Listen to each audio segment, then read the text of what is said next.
우리 하나님의 크신 은혜와 사랑이 풍성하게 부어지기를 소원하고 축원합니다. 특별히 오늘도 우리 찬양대의 찬양에 마음을 같이 해서 내가 직접 부르지는 않지만 하나님 이 찬양을 기쁘게 받아주옵소서. 그런 마음으로 같이 하나님께 찬양하신 우리 성도 여러분들에게도 동일한 은혜가 풍성하게 부어지기를 소원하고 축원합니다. 정신분석 전문의인 김혜남 박사라는 분이 계시는데, 이분이 쓰신 책이 있습니다. 내가 만일 인생을 다시 산다면 라고 하는 책이 있는데, 여기에 우리가 잘 듣고 알고 있는 빅터 프랭클 박사의 이야기가 기록이 되어져 있습니다. 빅터 프랭클 박사는 아시는 것처럼 2차 세계대전 당시에 유대인 포로 수용소에 갇히게 되어졌죠. 그러다가 거기에서 정말 기적적으로 살아나오게 되어지고, 그 수용소에서의 경험 또 지식을 바탕으로 해서 그가 새로운 치료 요법을 발명해내죠. 그게 그 유명한 로고 세라피라고 하는 요법인데, 우리나라 말로 번역되기는 의미요법 이렇게 번역이 되어졌죠. 이야기인즉슨 뭐냐면 사람이 삶을 살아가는 의미를 정확하게 알고 깨닫고 살아가는 사람은 행복하게 살아갈 수 있고 삶을 아름답게 살아갈 수 있다.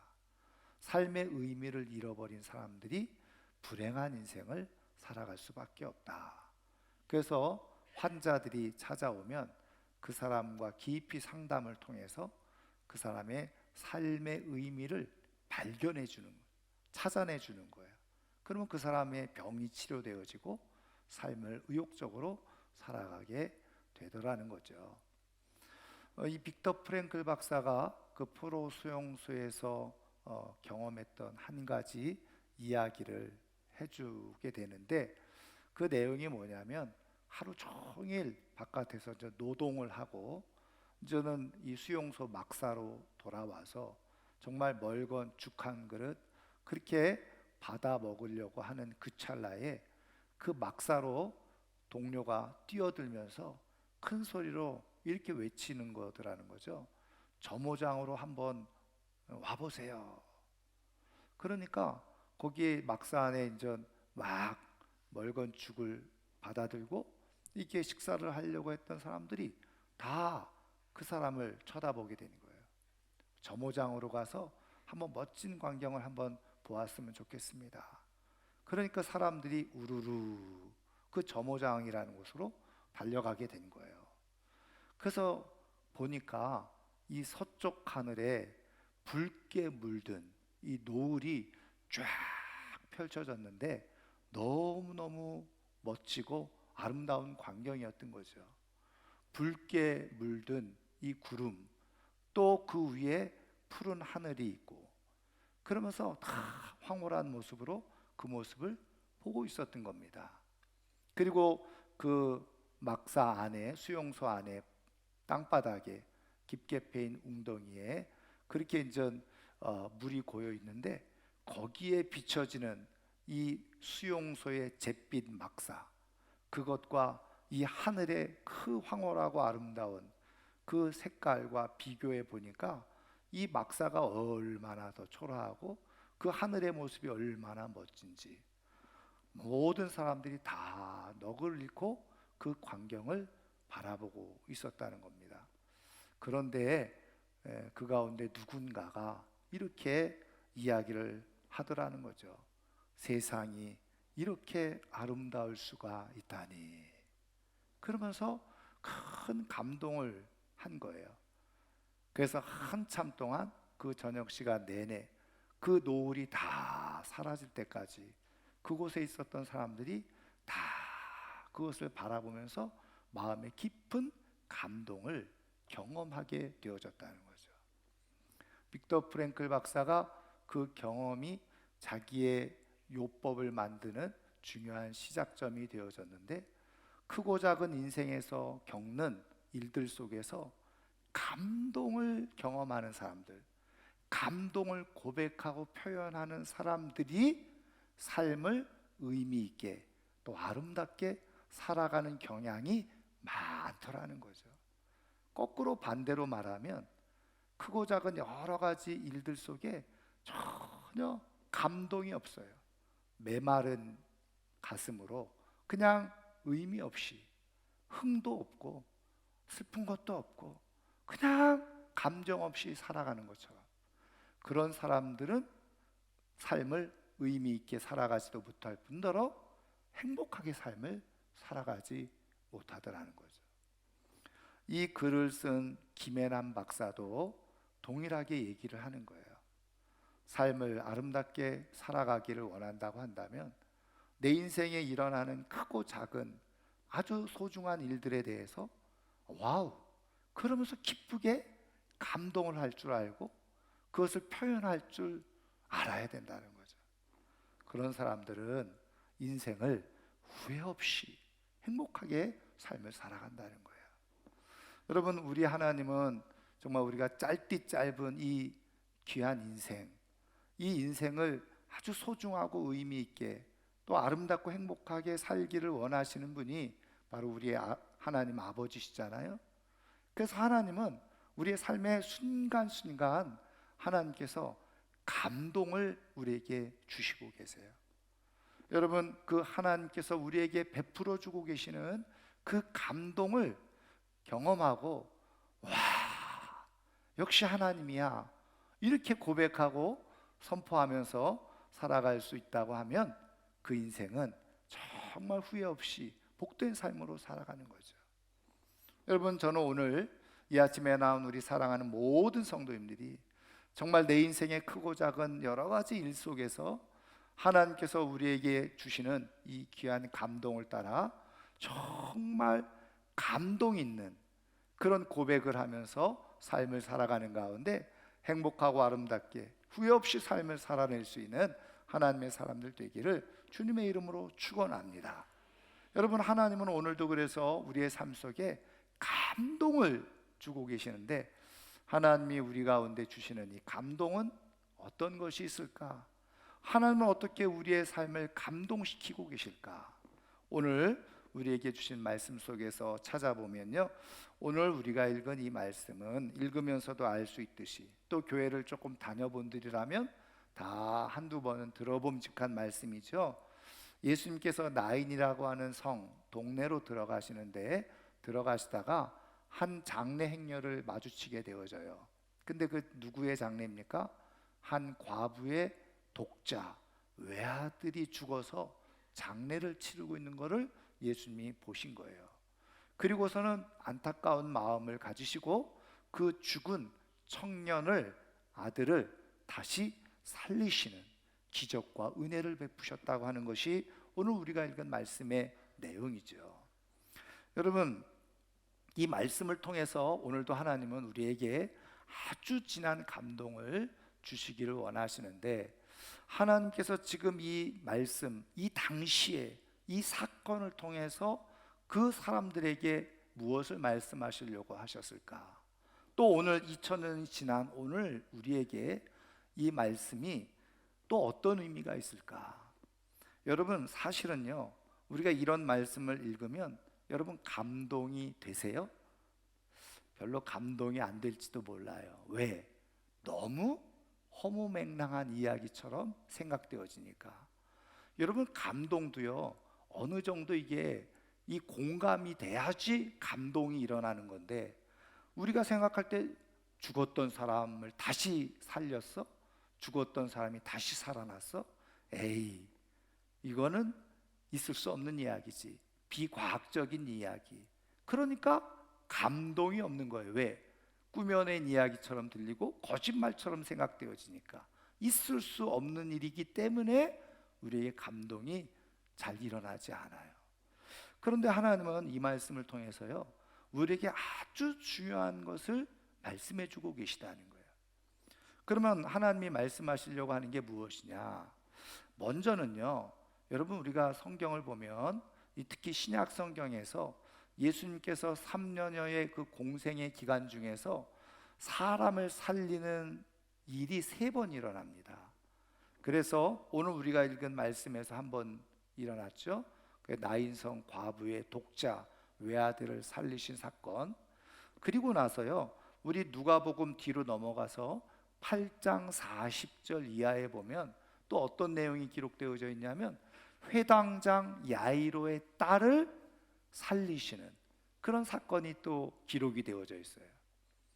그리고 요한복음 11장을 읽어보면 예수님의 친구라고 불려지고 마르다와 마리아의 오라버니 나사로, 그 죽어서 썩어 냄새나는 나사로를 살리시는 그런 기적을 베푸는 내용이 성경에 기록되어져 있죠.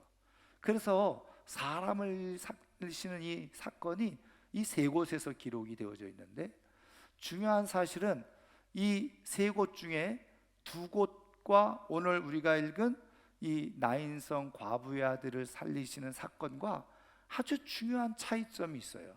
다시 말하면 회당장 야이로의 딸을 살리는 일, 그리고 죽은 나사로를 살리는 일, 그 일과 그리고 이 과부의 아들을 살리는 이 일에 아주 중요한 결정적인 차이점이 한 가지가 있는데 아시겠어요? 그 차이점이 뭐냐면, 여러분, 회당장 야이로의 딸이 병들어 죽게 되어지죠.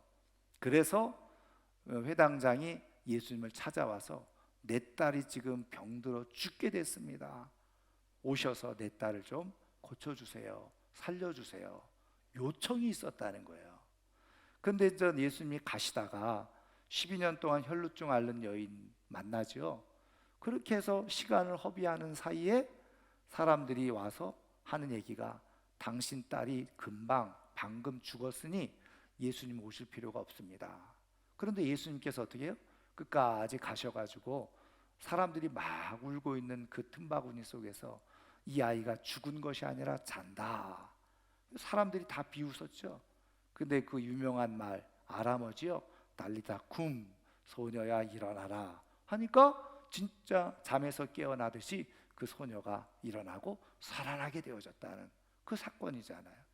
여기에 중요한 내용이 뭐예요? 아버지 회당장이 예수님께 와서 도움을 요청했다는 거예요. 그래서 살려주셨다는 거예요. 여러분, 요한복음 11장의 나사로 얘기도 마찬가지입니다.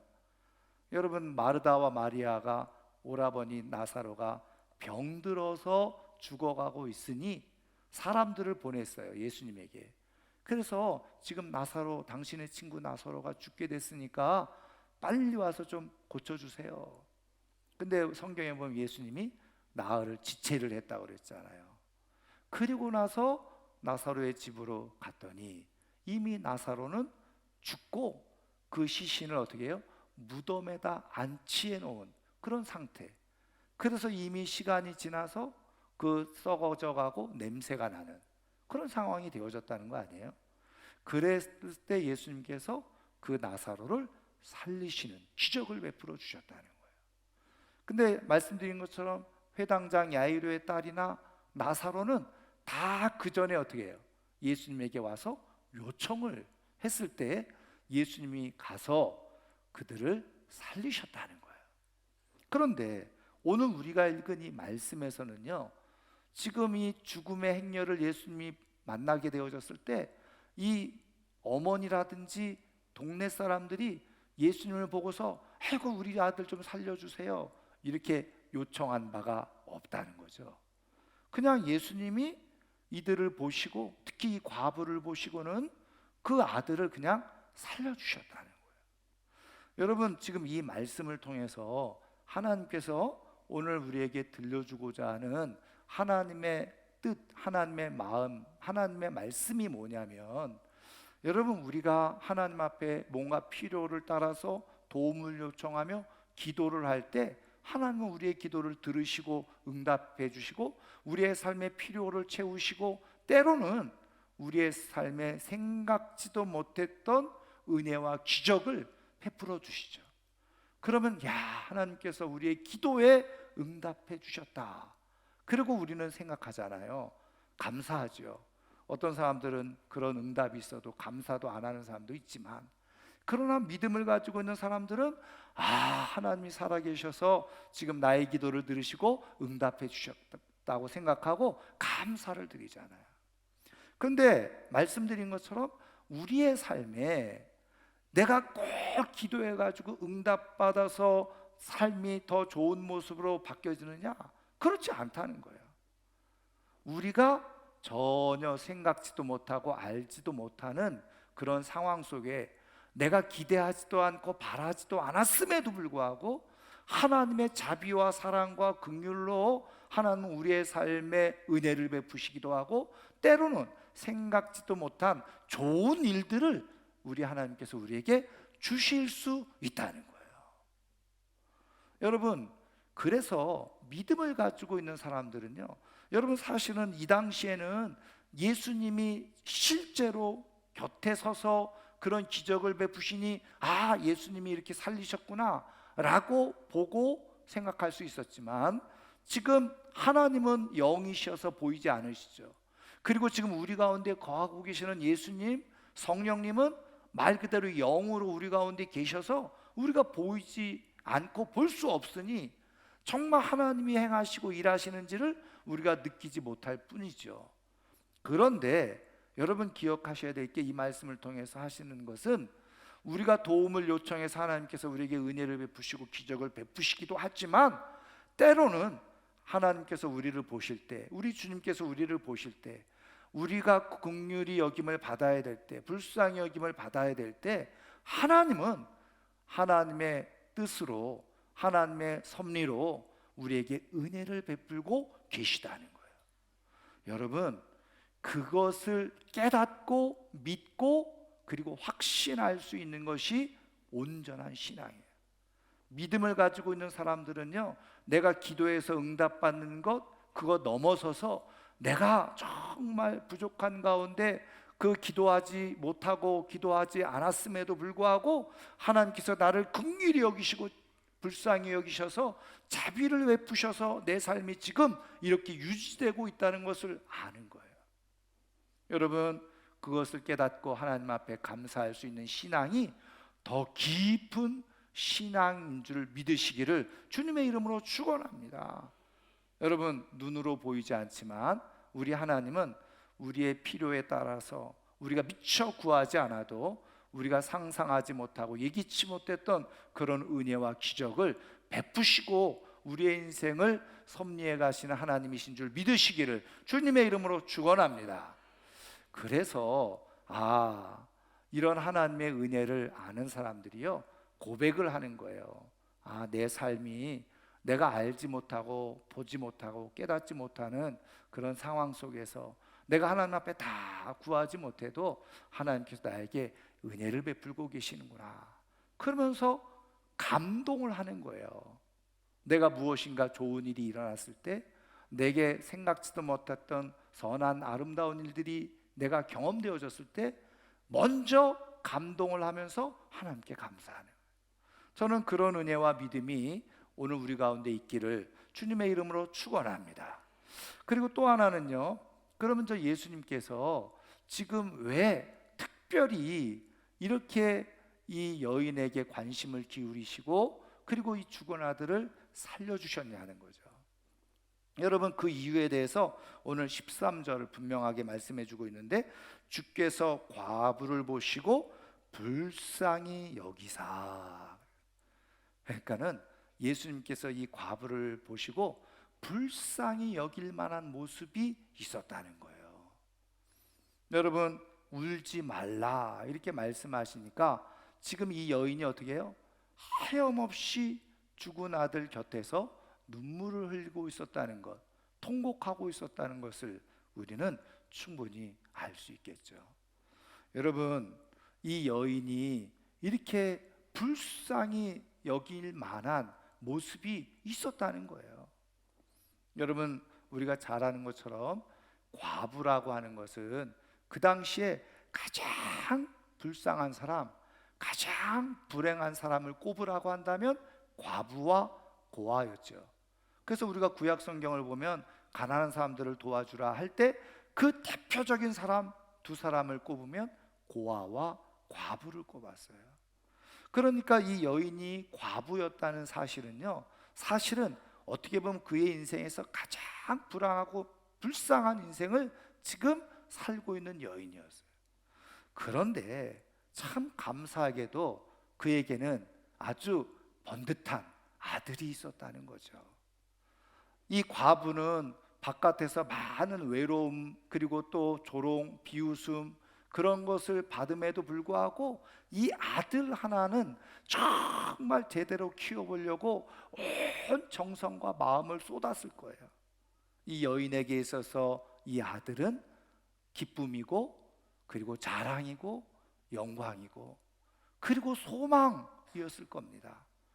그래서 이 아들을 데리고 먹이고 입히고, 어떻게 자기가 할 수 있는 최선을 다해서 가장 좋은 것으로 그 아들을 그렇게 해주면서 아마 살아왔을 거예요. 이 아들과 함께 밥을 먹으면 그냥 잘 먹는 모습만 봐도 마음이 흐뭇해. 아무리 고생을 하고 힘들어도 이렇게 잘 먹고 건강하게 잘 자라는 아들의 모습만 봐도 대견하고 뿌듯하고, 아들이 힘이었던 거예요. 아들이 인생의 위로였던 거예요. 그 아들을 앉혀놓고 하나님 이야기를 하면서 함께 웃고 함께 기쁨을 나누었. 그런데 자신의 인생의 중심이었고 소망이었고 위로였던 이 아들이 다 건강해서 청년이 되었어요. 야, 이제 좋은 짝 만나서 인생을 정말 더 멋지고 아름답게 살 거라고 기대하고 있었던 순간에 이 아들이 죽은 거예요. 성경은 이 아들이 어떤 이유로, 무슨 이유 때문에 죽었는지 설명해 주고 있지 않아요. 그러나 동네 사람들이 이 죽은 아들의 시신을 관에 넣고 그렇게 장례를 치르고 있다는 것을 우리가 볼 때 아마도 추측해 볼 수 있는 것은, 아마 어떤 질병에 걸려서 시름시름 앓다가 죽었지 않았을까, 우리가 생각해 볼 수가 있죠. 물론 뭐 사고로도 죽을 수 있고 했겠지만, 근데 여러분, 이때 여러분 이 죽은 이 아들이 어느 날 갑자기 엄마 내가 몸이 좀 안 좋아요, 몸이 아파요, 그리고 몸져 누웠을 때 여러분 이 과부가 어떤 마음이 들었겠어요? 어떤 생각이었겠습니까? 어떻게 해서든지 아들 아프다는 거 고쳐주려고 하고 그렇게 애를 썼을 거 아니겠어요? 좋다는 의원 다 찾아갔을 거고, 좋다는 약 다 가져다가 이 아들을 먹이고 이 아들의 병을 고쳐주려고 애를 썼을 거예요. 시름시름 기력이 없어 죽어가고 있는 이 아들 곁에서 하염없이 눈물을 흘리면서 어떻게 이 아들을 살려볼까 애를 썼겠죠. 근데 이 어머니의 헌신과 수고 상관없이 이 아들이 어느 날 싸늘한 죽음으로 이 여인의 곁에 남게 되어졌던 거예요. 이 과부가 그 죽은 싸늘한 시신의 아들을 가슴에 부둥켜 안고 얼마나 울었겠습니까? 자기의 가슴을 치면서 내가 무슨 죄가 이렇게 많아서, 그 아들을 부둥켜 안고 차라리 내가 죽었어야 되는데 네가 왜, 아마도 하나님을 향해서 울부짖으면서 원망하면서 하나님 차라리 나를 데려가시지 왜 이 아들을, 그러면서 그 아들의 시신을 부둥켜 안고 몇 시간을, 아니 몇 날을 그렇게 통곡하고 울었을지도 몰라요. 이 여인에게 이 아들이 싸늘한 죽음으로 바뀌어진 것은 그의 인생의 유일한 소망이 끊어진 거예요. 유일한 위로가 사라지고 그의 인생의 가장 큰 기쁨이 사라진 거죠. 그의 인생의 가장 큰 최고의 불행이 그 앞에 놓여져 있게 된 것입니다. 이 죽은 아들을 장례를 치르면서 모든 기력을 다해서 버티면서 눈물 짓고 따라갈 때 예수님이 그 여인의 모습을 본 거지요. 그 여인의 흐르는 눈물 속에 그 눈을 보았을 때 아마도 예수님은 이 여인 안에서 깊은 어둠과 절망의 그림자를 보셨을 거예요. 아들을 잃은 슬픔에 더 이상 희망이 없고, 아마 이 장례를 다 마치고 나면 이 여인도 스스로 자신의 삶을 아마 포기할지도 모르는 그런 마음과 생각을 예수님이 읽으셨는지도 몰라요. 저는 이 말씀을 이렇게 기도하면서 묵상할 때에 예수님께서 이 여인을 불쌍히 여기시는 이 장면을 가만히 보면서 예수님이 자신의 어머니 마리아를 생각하지 않았을까, 이런 생각이 불현듯 든 거예요. 자기도 이제 머지않아서 고난을 당하고 십자가에서 죽게 되어졌을 텐데, 그 십자가에서 자신이 죽게 되어졌을 때 자기를 끌어안고 자기를 바라보시면서 통곡하실 어머니 마리아를 생각하니까 이 여인이 더 불쌍한 거죠. 그래서 예수님께서 이 여인을 불쌍히 여기시고 울지 말라, 그리고 이 여인에게 놀라운 기적의 은혜, 그 죽은 아들을 살려주시는 은혜를 베푸신 거예요. 여러분, 우리 주님은 우리를 긍휼히 여기시는 분이신 줄 믿으시기를 주님의 이름으로 축원합니다. 그래서요, 지금까지 기독교 2000년의 역사 속에서 이런 하나님 아버지의 마음을 잘 아는 사람들이 하나님을 향해서 늘 기도했던 게 있어요. 그 기도가 뭔지 아세요? 하나님, 나를 불쌍히 여겨주세요. 하나님, 나를 긍휼히 여겨주세요. 그저 입 바른 소리가 아니라 자기 마음속 깊은 곳에서부터 나는 하나님의 긍휼이 필요하고, 나는 하나님의 자비가 필요하고, 나는 하나님께서 나를 불쌍히 여김이 필요한 사람입니다. 그렇게 기도를 했던 거예요. 그렇게 기도했던 사람들에게 우리 하나님은 은혜를 베푸시고 하나님의 역사를 나타내 주셨다는 거예요. 저는 오늘 우리 모두가 다 주님 앞에서 하나님, 난 참 부족한 것도 많고 또 없는 것도 많이 있는데 하나님, 나를 불쌍히 여겨주세요, 긍휼히 여겨주세요, 이렇게 하나님 앞에 나아가는 가운데 우리 하나님의 도우심을 경험할 수 있기를 주의 이름으로 축원합니다.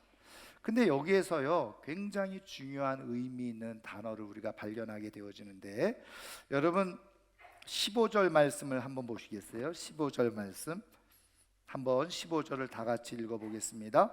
죽었던 자가 일어나 앉고 말도 하거늘 예수께서 그를 어머니에게 주시니 그랬어요. 여러분 뭐 좀 이상한 것 발견 못했어요? 저는 이 말씀을 이렇게 묵상하다가 왜 이렇게 써놨지? 이런 생각이 들었어요. 왜 예수님께서 이렇게 행하셨다고 말씀하시지? 그 내용이 뭐냐면, 자 보세요. 죽었던 자가 일어나 앉고 말도 해요. 그런데 이 아들이 갓난아이입니까? 아니면 서너 살 되는 아이예요? 아니, 좀 컸다고 한 뭐 10살 정도 되는 아이였어요? 그렇다면 그 죽은 아들 예수님께서 안으시고 그대로 아마 이 여인에게 건네주었다, 그렇게 이해가 될 수 있을 거예요.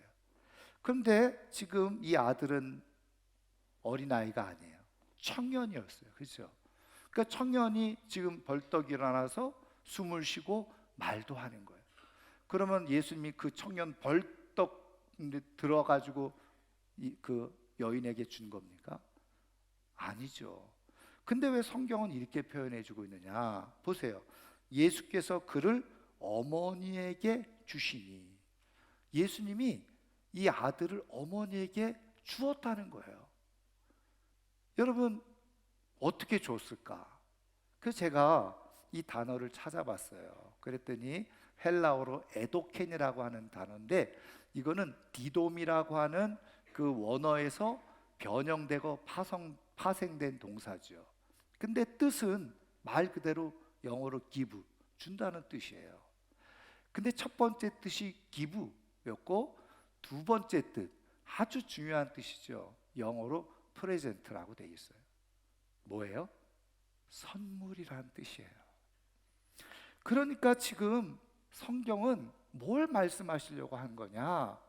지금 예수님이 이 아들을 살린 것은 그냥 단순히 생명을 주신 것, 물론 굉장히 그건 중요한 일입니다. 중요한 사건이에요.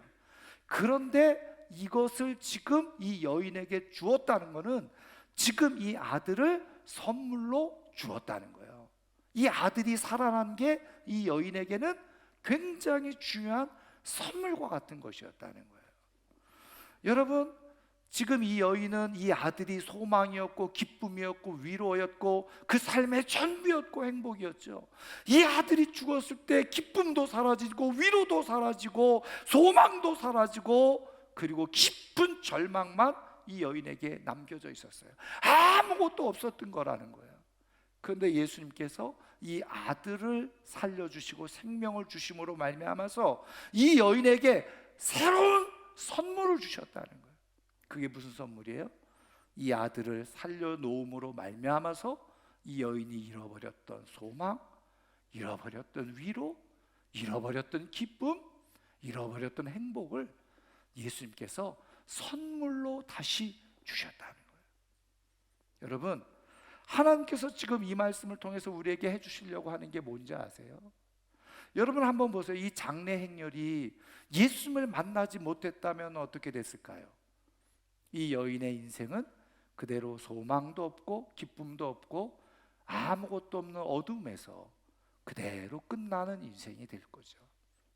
그런데 우연인 것처럼 보이지만 하나님의 섭리 속에서 예수님을 만났어요. 예수님을 만났더니 그 예수님을 통해서 잃어버리고 사라져버린 것처럼 보여졌던 소망이 생겨나게 되어졌고 위로가 생겨나게 되어졌고 삶의 기쁨이 다시 선물처럼 주어지는 역사가 일어나게 되어졌다는 거예요. 그래서 이 말씀이 감동이 되는 거예요. 예수님을 만나면 우리는 잃어버렸던 소망을 다시 찾을 수 있고, 예수님이 우리와 함께 계시면 우리는 사라졌던 위로를 다시 경험할 수 있고, 예수님이 우리 곁에 계시면 우리는 잃어버렸던 행복도 다시 선물로 하나님께서 되찾아 주신다는 은혜를 이 말씀을 통해서 우리에게 해주고 계시는 거죠. 그래서 이 말씀을 보면 감동이 되는 거예요.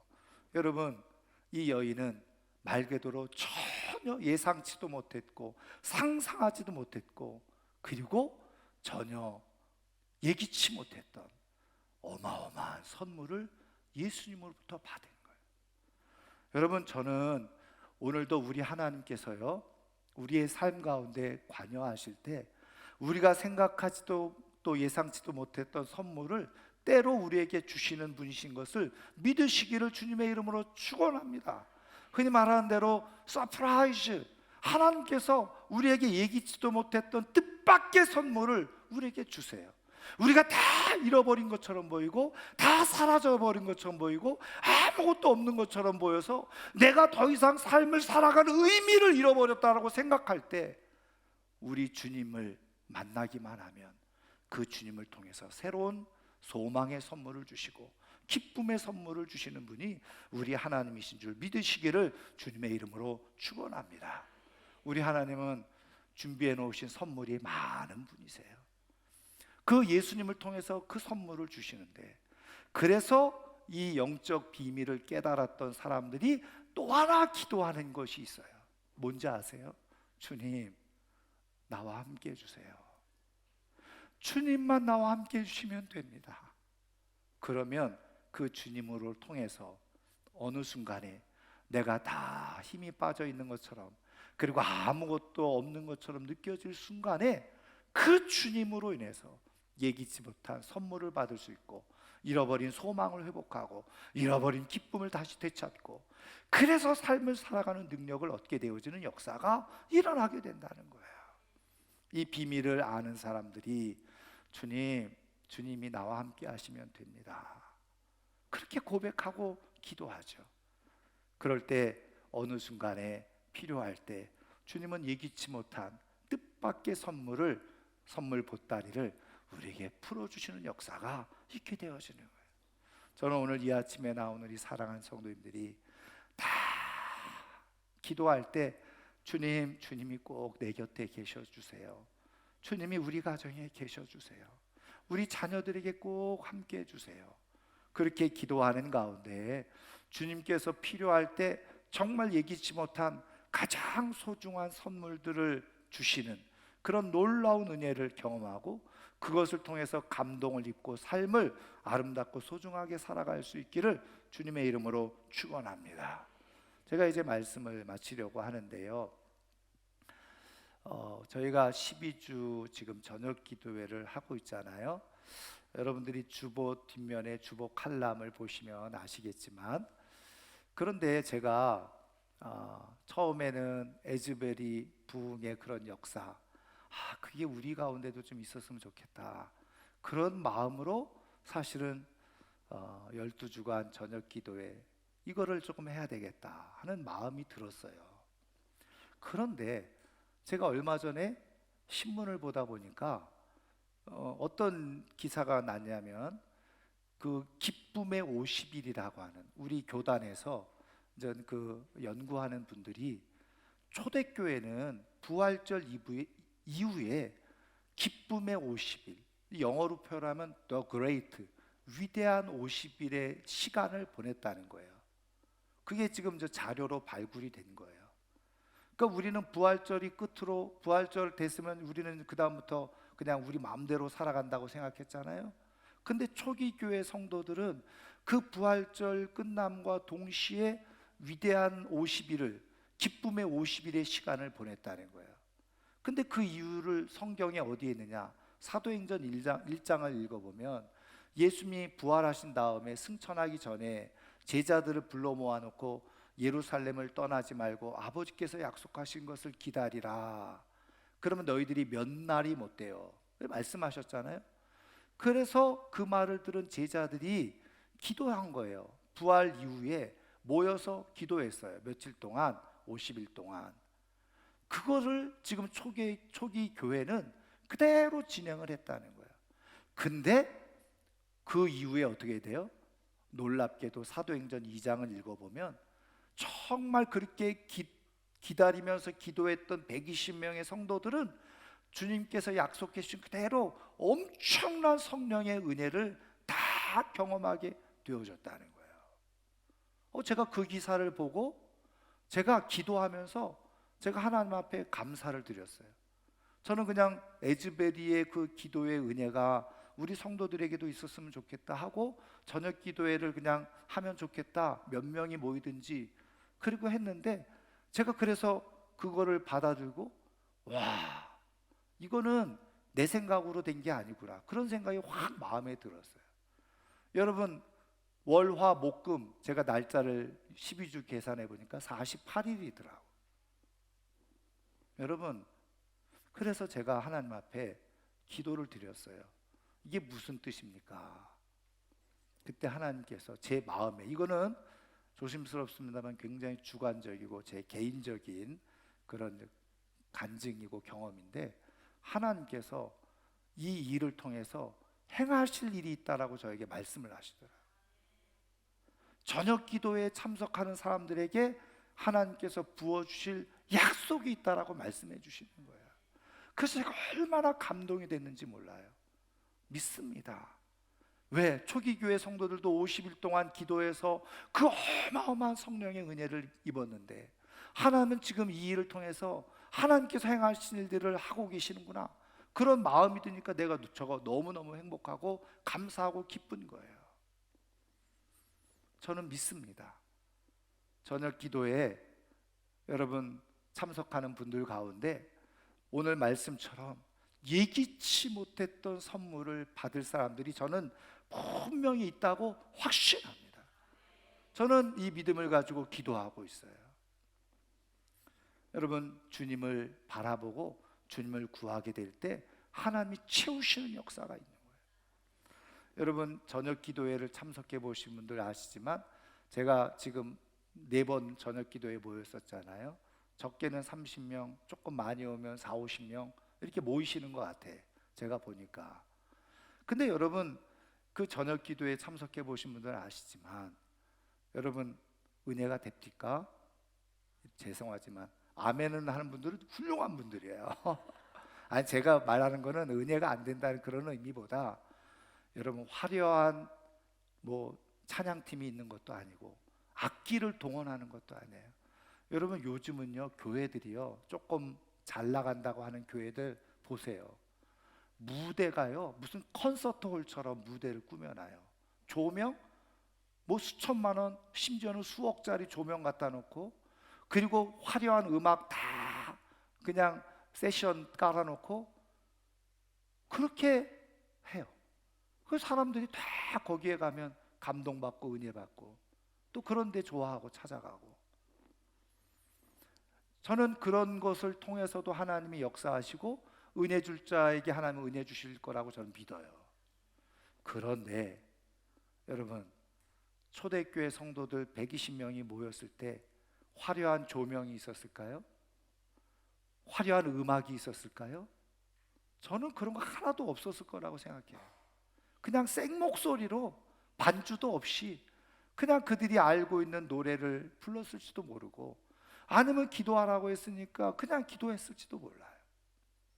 근데 중요한 사실은 음악이 없고 음향이 없고 그리고 조명이 없고 화려한 서포트 라이트가 없어도 거기에 주님께서 주시는 마음을 가지고 모였을 때 하나님의 때가 되어지니까 성령의 역사가 나타나더라는 거예요.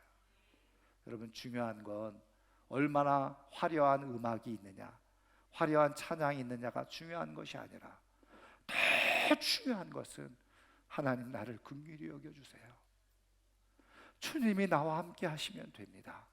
이 고백을 가지고 주님의 얼굴을 구할 때 때가 되어져서 하나님 우리에게 뜻밖의 선물, 예기치 못했던 선물, 정말 내가 다 잃어버렸다라고 생각했던 그 어마어마한 선물들을 다시 우리에게 주시고 우리를 일으키시고 회복시켜 주시는 은혜가 있게 될 줄 믿습니다.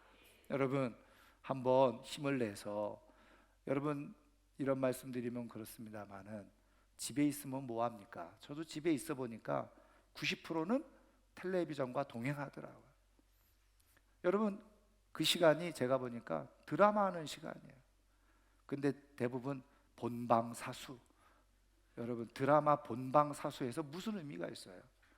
여러분, 제가 보니까 요즘은요, 그런 거 바로 다음 시간에 재방송 또 해주고 재방송 연이어서 해주더라고요. 그러나 은혜의 시간은 본방사수를 하셔야 돼요. 여러분, 이때 같이 모여서 정말 주님의 얼굴을 구하고 기도하는 가운데 하나님께서 우리를 위해서 예비해 놓으신 예기치 못했던 뜻밖의 선물들을 다 받아 누려서 삶의 감동을 경험하며 살아갈 수 있는 우리 모두가 되기를 주의 이름으로 축원합니다. 축원합니다.